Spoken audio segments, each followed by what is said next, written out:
And now please welcome to the stage Mr. Kevan Patriquin in Never Enough Blarney.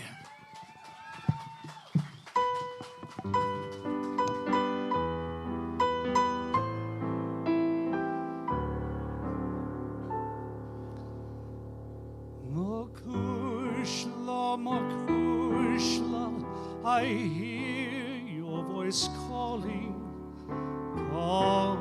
me softly again and again.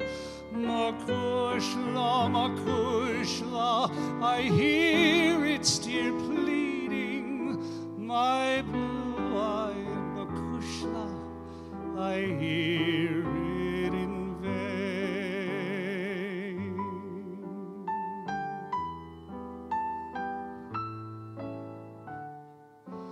Makushla, your wide arms are reaching. I feel them enfolding, caressing me still. Fling them out from the darkness, my lost love, Makushla. Let me find them and bind them again, if they will.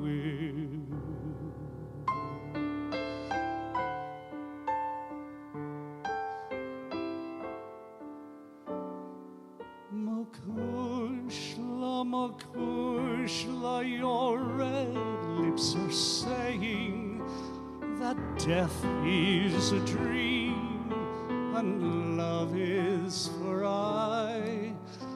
Then awaken, Makushla, wake from your dreaming, my blue-eyed Makushla, I hear it in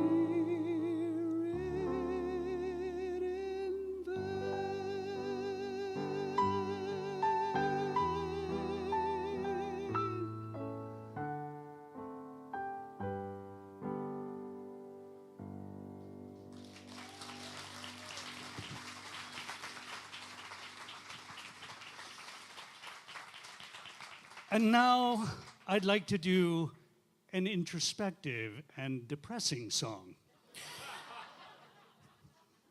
See? Now that was your first introduction to Blarney for the evening, right there.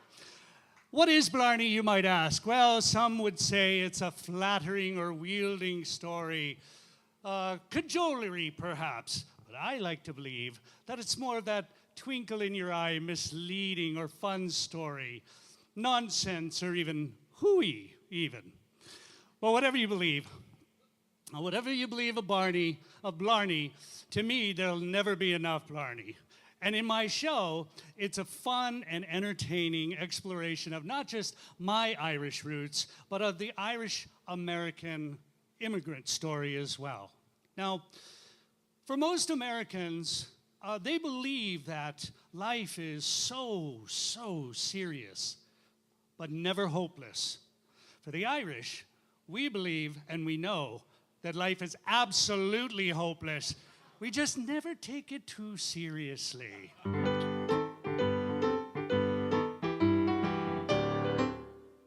Like it. H-A-R-R-I-G-A-N spells Harrigan. Proud of all the Irish blood that's in me. Devil a man can say a word agin me. H-A-R-R-I-G-A-N, you see.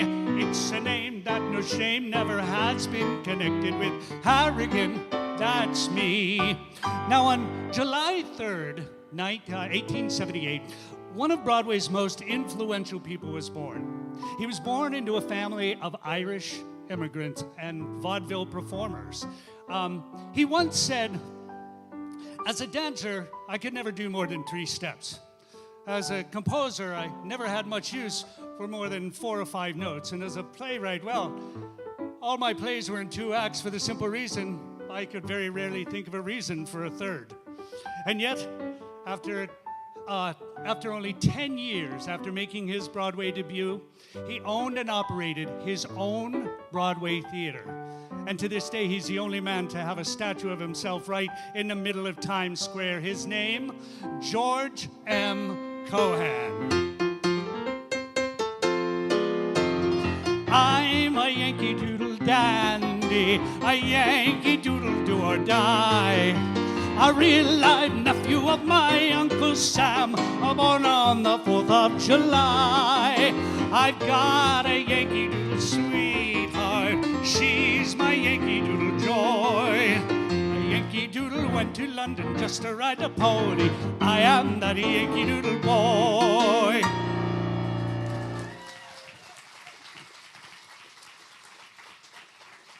Thank you. Now, it's important to understand that the Irish are they're a subtle and introspective group. And it's never more evident as when Father John decided he was going to do a very special sermon. So he feverishly worked all week long. And when the time came on Sunday, he got up in front of his congregation and proclaimed, "Today, you're all going to understand the evils of alcohol." So he pulled out 2 glasses and placed them up on top of the pulpit. And he said, "I want you to all look at this. In this glass is water. And in this glass is whiskey. Now watch closely." And he pulled out the loveliest little worm. And he placed it in that glass of water, and it swam around and frolicked and was loving life. And then he took that worm out and placed it in the whiskey. And it coughed, sputtered, and died. He looked at his congregation and he said, "Now what do you believe the moral of this story is?" A little hand went up in the back. And he went, "Yes, you, Mike, in the back, what do you say?" "If you don't want worms, drink lots of whiskey." Woo! Now, I think we can all agree that the Irish like to drink, right? But it's good to know that they have learned to temper their inebriation with peaceful interaction and humanity toward all.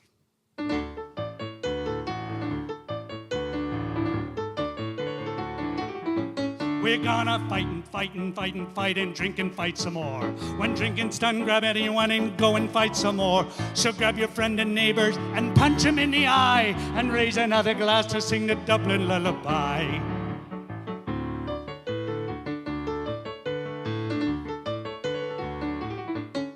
O'Leary was a bastard, I gave his head a crack. I've done it and took him in the sack. And then when it got him hell and put him in the back.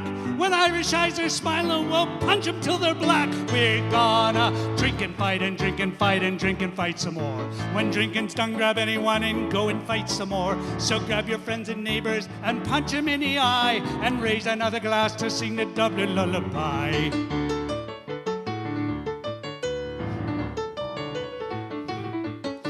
I went out with O'Leary to old MacDonald's wake. We drank a bunch of stout and ale and ate a lot of cake. O'Malley singing Danny Boy that filled me eyes with tears. So I took him down and brought him down and had another beer. We're gonna drink and fight and drink and fight and drink and fight some more. When drinking's done, grab anyone and go and fight some more. So grab your friends and neighbors and punch them in the eye. And raise another glass to sing the Dublin lullaby.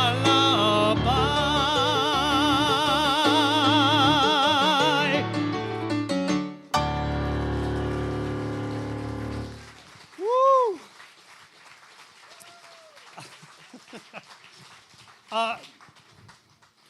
Who here has heard of the luck of the Irish? Anybody? Anybody heard of? Oh, yes, of course you have. Look at that. Look at those lovely Irish eyes. That beautiful Irish smile. Ah, and look at this poor lad over here. Still waiting for the luck to help him out. It's all right there, lad. It'll happen for you someday. Patience, patience. But the most famous Irish story is when Mother McCree won the Irish sweepstakes. She was so excited that she went down to the church and she knocked on the door and Father John answered the door and she said, Father John, I won the Irish sweepstakes." And Father John said, come in, Faith and Bogora, you won the Irish sweepstakes. My God, that's amazing. What are you going to do with all that money? And she said, well, I thought I would give most of it to the church. Oh, yes, that's very, very wise, yes. And she said, but it's always been my dream to get myself gallons and gallons and gallons of milk and fill me bathtub, fill it right up with milk and have myself the most glorious milk bath. And Father John looked at her and he said, oh, wonderful, would that be pasteurized? And she goes, no, just pass me titties, you'd be fine.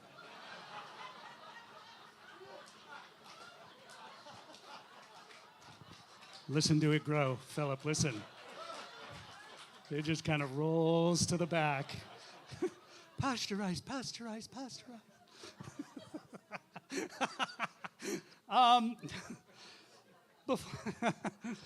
Boy, 13 minutes goes fast.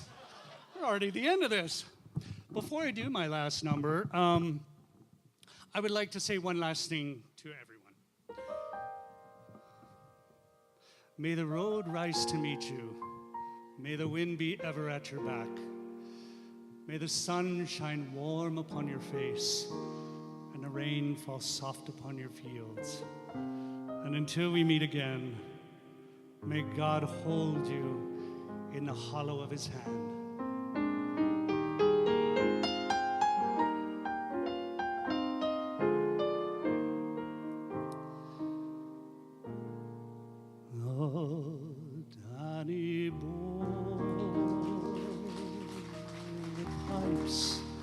The pipes are calling from glen to glen and down the mountainside. The summer's gone and all the flowers they're dying. 'Tis you must go and I must ride. But come ye back when summer's in the meadow, or when the valley's hushed and white with snow. I'll be here in sunshine or in shadow. Oh, Danny boy, I love you so.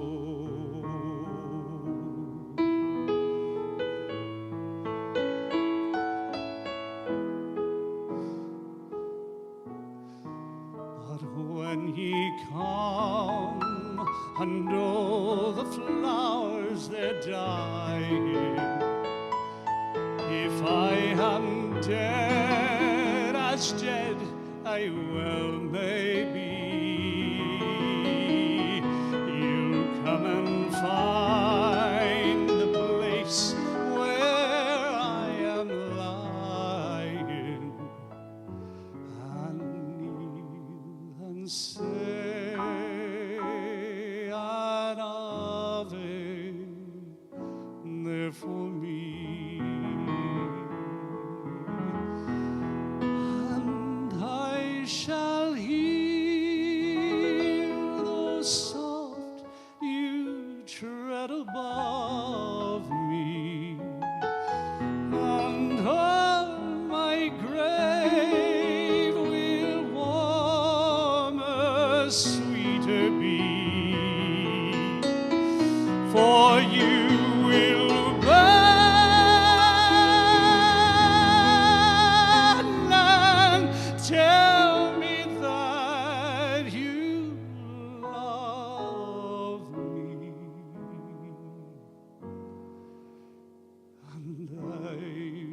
sleep in peace until